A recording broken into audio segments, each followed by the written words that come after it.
Hello, everybody. We're back. 60, We're 60, still 60. back with the Fire and Rescue Live. Like I said, Fire and Rescue Live. We're here with Annie A. Wilson, paramedic in charge. Background info came from FDNY. Wait, MT out to Chicago for better job with paramedic for 1 week. We're just not gonna read that, okay? All right, Yeah. all right. Can you tell us a little bit about yourself? Oh, Uh, uh, go you want to ahead. move this inside now? It's storming. Well, we still go ahead. We just Let me put on my jacket real quick. I don't want to catch cold, man. yeah.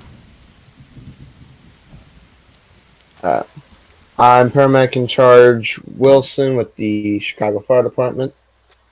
As um, I'm in charge of all the paramedic operations, EMT. I'm in charge of training This and way, this hiring way. our EMTs, making sure 185 they're ready Bravo for the confirmed. streets. 1011 I've on been a the member of the Chicago Fire Line Department for Bravo about a month now, in the tunnel. and it's been uphill ever Vehicle since I came out here zero from New York. zero. All Time of right, all one right, all suspect. right, all right. So how long you been doing this job for? Um, Back in '97, graduated with my EMT certification, went to private EMS in New York, served in a private EMS company until about '04. Um, '04, I swapped over from private to FDNY, became a paramedic, and been in New York up till about 2 months ago. I moved out to Chicago, fresh life, fresh careers, and Okay. became Chicago Fire Department paramedic. All right, all right, all right. 185 Do you to all like doing your units. job? Can I get I like doing your my job. I mean, diagnoses at it can be 400 stressful at times. 600?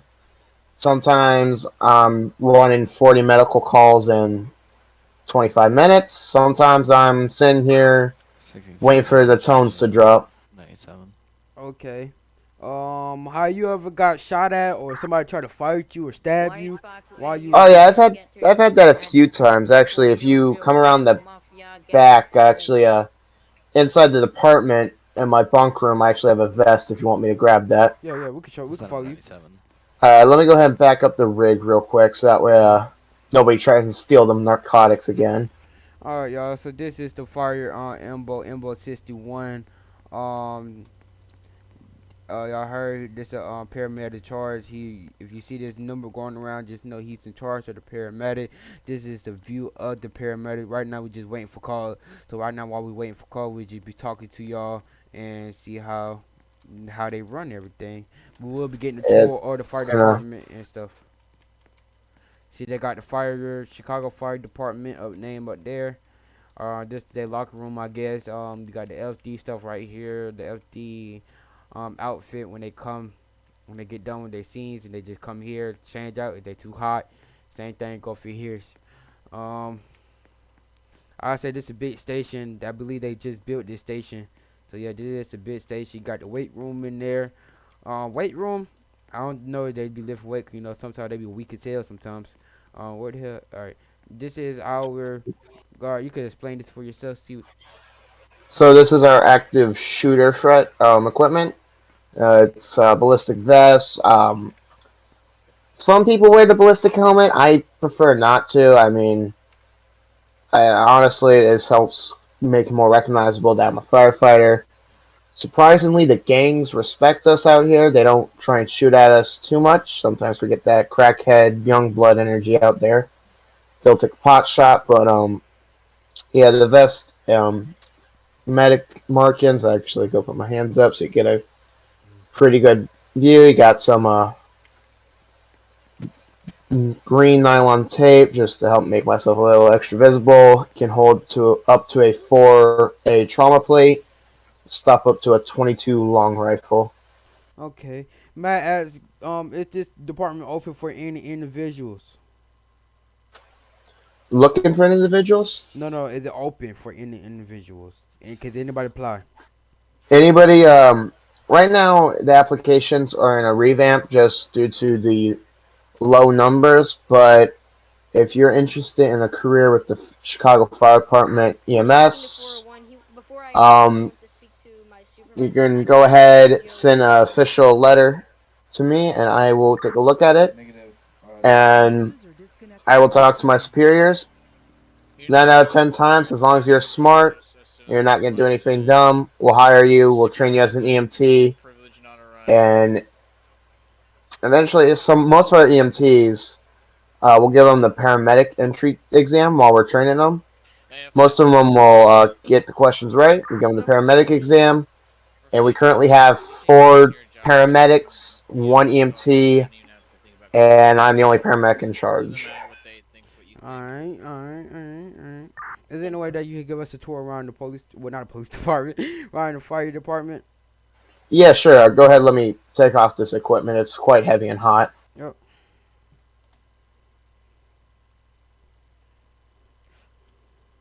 So, just give me 1 sec. Do you mind turning around for 1 second? Because I got to. Yeah, I got you. Yeah, it's just this gear's heavy, and I have to put this in a locked code locker. Yeah. 60, same traffic.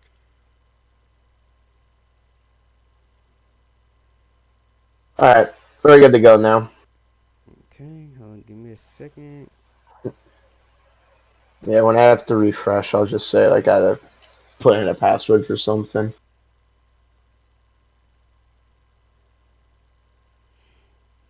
Alright.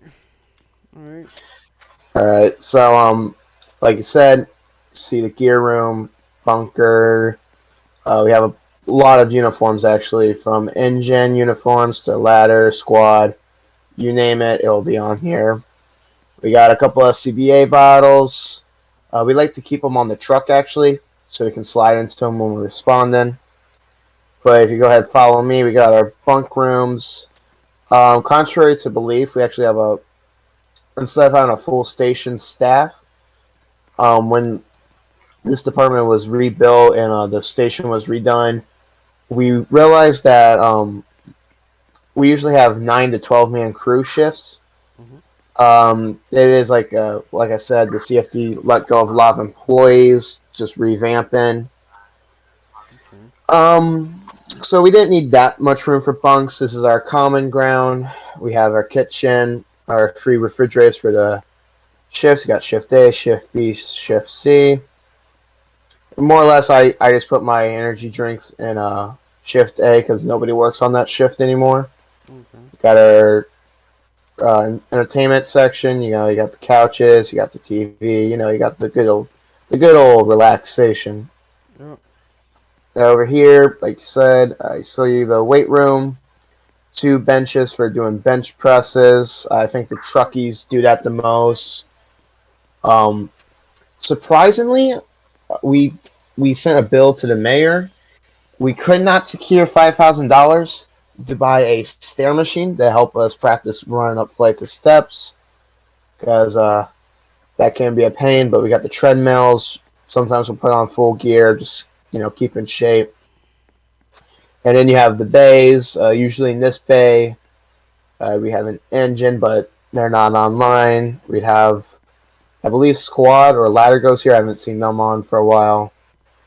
Medical would park here. So we have Ambo 61, the Pride primary ambulance we have. Then we have ambulance 32, ambulance 45, and then we call private EMS if we need anything more. And then we have 1 sprint vehicle. Usually we don't see that unless we have a lot of paramedics on, but it's usually 1 to 2 paramedics per shift. And this would be, I want to say, like, utility, squad, all that. And in this bay would be command cars, brush, all of that. If you follow me over here, this is where most of the paperwork gets done. We have a training room. This is where I host most of my EMS trainings if it's raining outside. So we can hold up to 8 students in here. But for the most part, if we have to talk something, we will head over to the meeting room. Just a little bit this way. Okay. And if we really need to discuss something big, the heads will meet in here, have a nice chat, Okay. and we'll do that. You back up a little bit. Follow me. This is office. It's shared. This isn't assigned to anybody specific. Sometimes I come in here when the engine and the rest of the fire department's being a little too loud to my liking. I need to get some hard paperwork done. I'll come in here for a while. Okay. Next to us is the fire chief's office. Give me a sec. I think I have the keys for this still.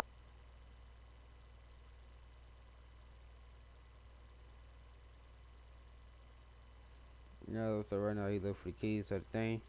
So at the time. Well, Mhm. it's a little pick locking, just a little. Okay. But no, it's just a nicer office. He's got his own Gert picture. artwork. He's got a nice office. Contrary to belief that people think this is a TV firm, it's just so you can get live updates on weather and big calls going around the nation. This is Chicago Fire main office. Sometimes we'll have someone manning the desk up here. Usually, if you see a firefighter walk over here, which is mainly just me, I will put EMS requisition forms since the hospital does not give us narcotics back when we use them. Okay. And then lastly, we have the deputy chief.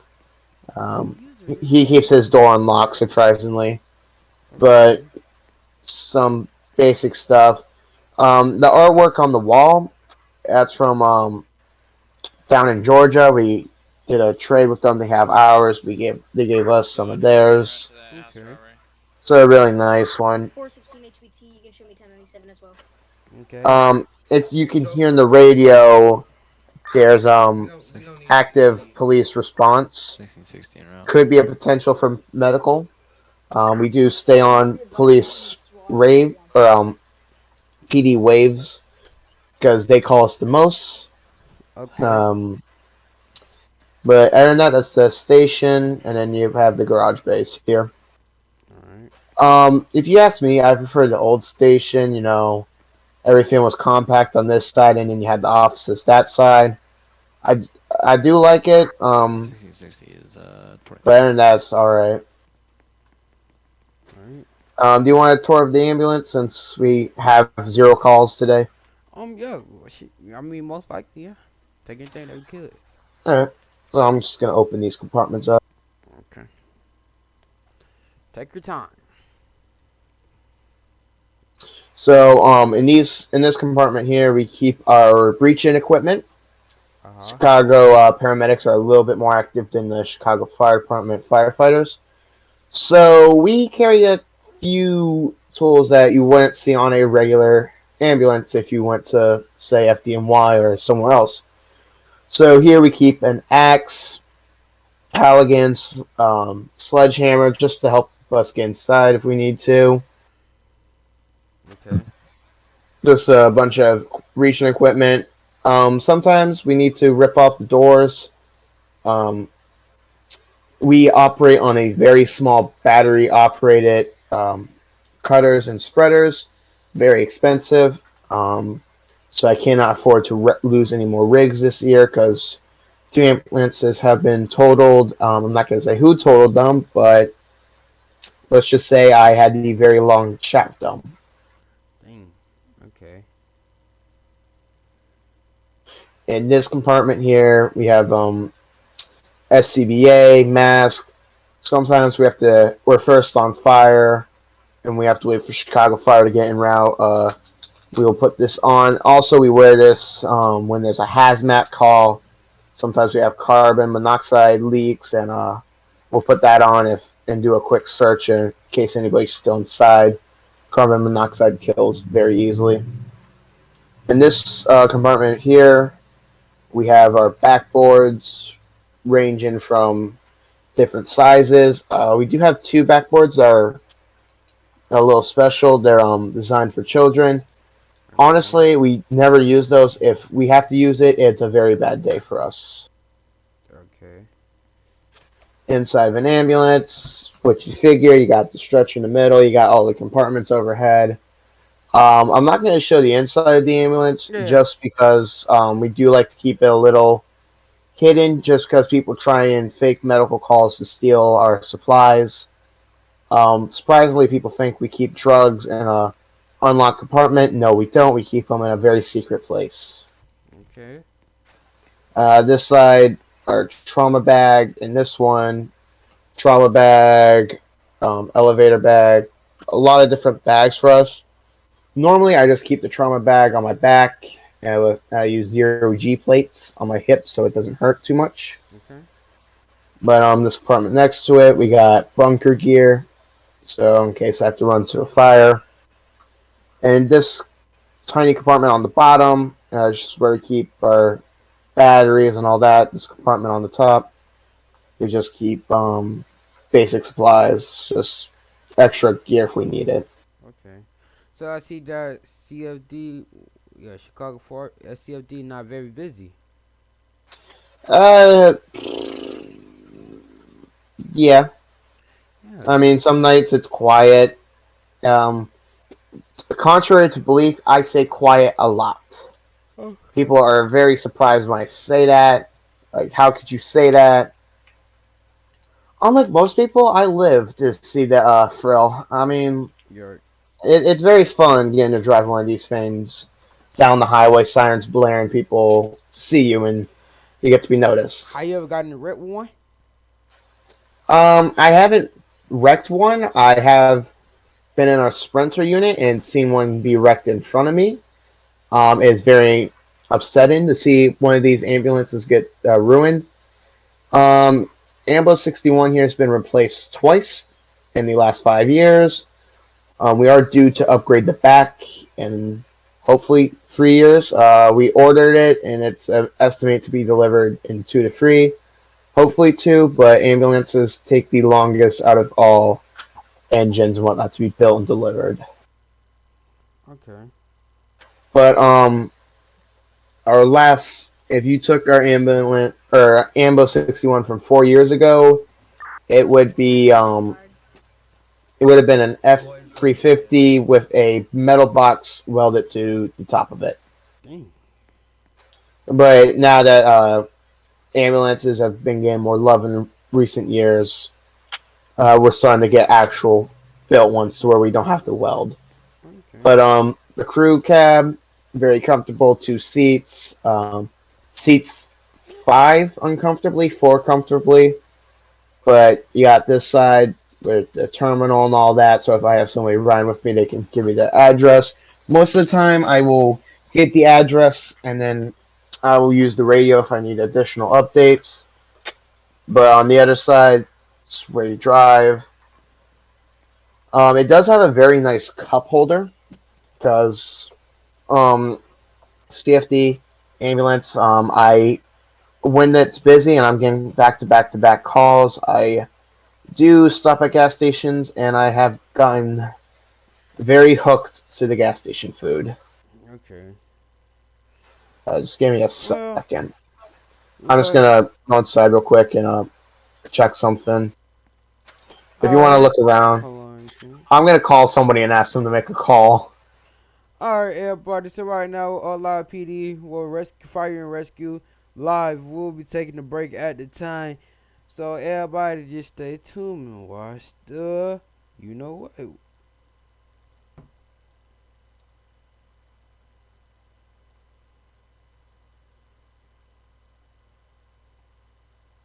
Okay.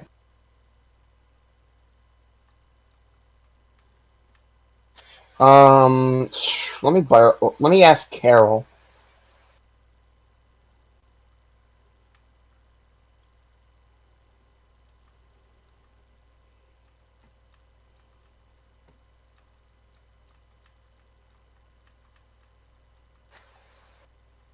Okay. Nobody. Let me ask DJ if he's busy.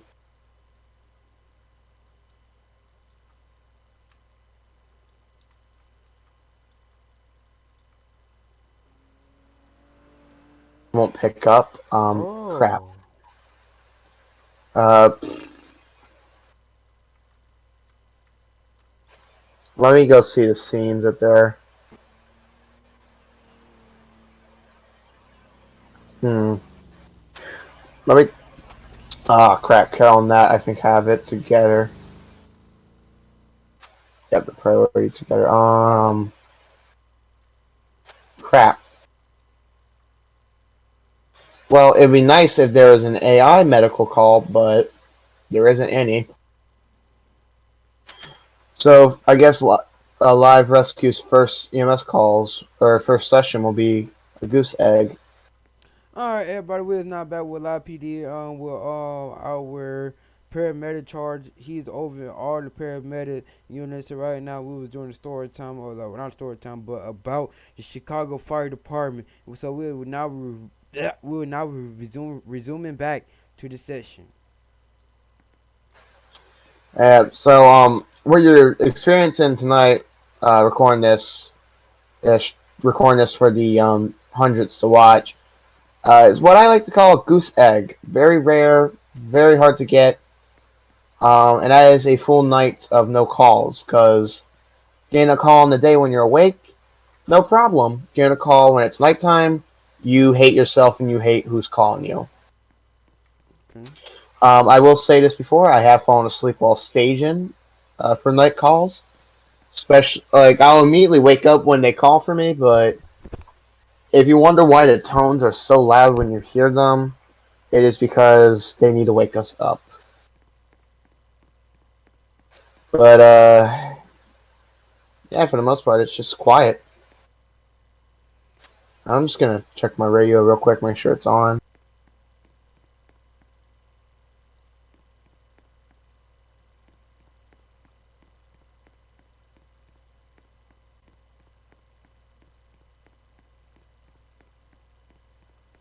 Alright, everybody, this is the end of session 3. Make sure you watch session 1, session 2, and we'll be back at you with session 4. Session 4 with fire and rescue. And everybody, if you see Embo 16, what's your call sign? Ambo 61. If you see Embo 61 on the sheet, make sure you give him a call of for us, because he's out here every day. Make sure the community is safe, 10-9? and make sure that y'all have well care. So make sure that y'all give him a well car at night. What Everybody, make sure that you watch House Rock. Fire and Rescue. Have a great day. That's been